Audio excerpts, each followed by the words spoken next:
ಕಾಲ್ತುಳಿತದ ವೇಳೆ ಡಿಸಿಪಿ ಸೈದುಲ್ಲು ಅಡಾವತ್ ಗಾಯಗೊಂಡಿದ್ದಾರೆ. ಆಸ್ಪತ್ರೆಯಲ್ಲಿ ಅವರಿಗೆ ಚಿಕಿತ್ಸೆಯನ್ನ ಕೊಡಲಾಗ್ತಾ ಇದೆ. ಬೆಂಗಳೂರಿನ ಖಾಸಗಿ ಆಸ್ಪತ್ರೆಯಲ್ಲಿ ಚಿನ್ನಸ್ವಾಮಿ ಸ್ಟೇಡಿಯಂನ ಗೇಟ್ ನಂಬರ್ 19ರ ಬಳಿ ಫ್ಯಾನ್ಸ್ ನುಗ್ಗಿದ್ದಾರೆ. ಅಲ್ಲಿ ಯಾವುದೇ ಪೊಲೀಸ್ ಸಿಬ್ಬಂದಿ ನಿಯೋಜನೆ ಇರಲಿಲ್ಲ. ಫ್ಯಾನ್ಸ್ ಗುಂಪನ್ನ ಚದುರಿಸಲು ಡಿಸಿಪಿ ಹರಸಾಹಸವನ್ನ ಪಟ್ಟಿದ್ದಾರೆ. ತಾವೇ ಲಾಠಿ ಹಿಡಿದು ಗುಂಪನ್ನ ಚದುರಿಸುವುದಕ್ಕೆ ಮುಂದಾಗಿದ್ದಾರೆ. ಈ ಸಂದರ್ಭದಲ್ಲಿ ಅವರು ಕೂಡ ಗಾಯಗೊಂಡಿದ್ದಾರೆ. ಸರಿಯಾದ ವ್ಯವಸ್ಥೆ ಇರಲಿಲ್ಲ.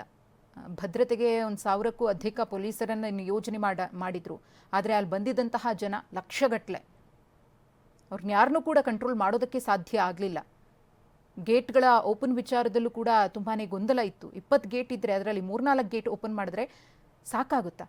ಇನ್ನು ಗೇಟ್ ಓಪನ್ ಮಾಡ್ತಿಲ್ಲ ಅನ್ನೋ ಆಕ್ರೋಶ ಬೇರೆ. ಅಲ್ಲಿ ಭದ್ರತೆಗೋಸ್ಕರ ಹಾಕಿದಂತಹ ಬ್ಯಾರಿಕೇಡ್ಗಳನ್ನು ತಳ್ಳಿಬೀಳಿಸಿದ್ರು. ಆ ಬ್ಯಾರಿಕೇಡ್ ಮೇಲೆ ಬಿದ್ದು ಅದೆಷ್ಟು ಮಂದಿ ಗಾಯಗೊಂಡಿದ್ದಾರೋ. ಈಗಾಗಲೇ 70ಕ್ಕೂ ಅಧಿಕ ಮಂದಿ ಗಾಯಗೊಂಡಿದ್ದಾರೆ ಅನ್ನೋ ಮಾಹಿತಿ ಇತ್ತು. ಇನ್ನು ಭದ್ರತೆಗೋಸ್ಕರ ಹೋಗಿದ್ದಂತಹ ಡಿಸಿಪಿ ಸೈದುಲ್ ಅಡಾವತ್ ಅವರಿಗೂ ಕೂಡ ಚಿಕಿತ್ಸೆ ಮುಂದುವರೆದಿದೆ. ಗಮನಿಸ್ತಾ ಇದ್ದೀರಿ, ಖಾಸಗಿ ಆಸ್ಪತ್ರೆಯಲ್ಲಿ ಅವರು ಚಿಕಿತ್ಸೆಯನ್ನು ಪಡಿತಿದ್ದಾರೆ. ಏನಿದೆ ಕೊನೆ ಆಗಿತ್ತಾ RCB ಕಪ್ ಗೆಲ್ಲೋದು ಅಥವಾ ಆಟಗಾರರನ್ನು ನೋಡೋದು?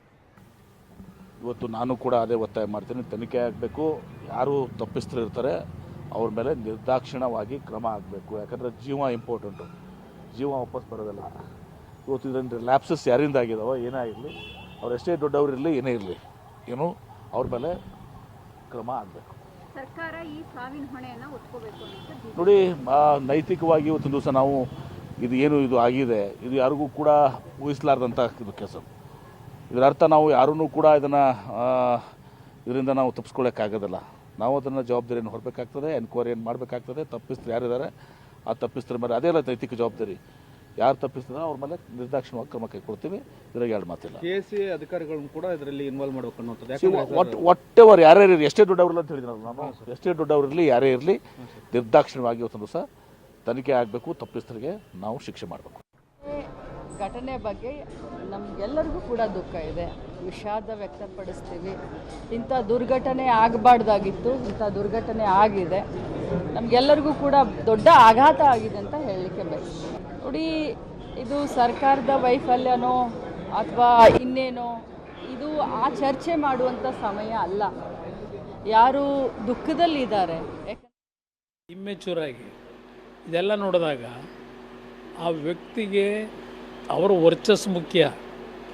ನಾಡಿನ ಜನತೆಯ ಪ್ರಾಣದ ಬಗ್ಗೆ ಚೆಲ್ಲಾಟ ಆಡಿದ್ರು. ನಾಡಿನ ಜನತೆಯ ಬಗ್ಗೆ ಕಿಂಚಿತ್ ಗೌರವ ಇಲ್ಲದೆ ಇರತಕ್ಕಂಥ ವ್ಯಕ್ತಿ.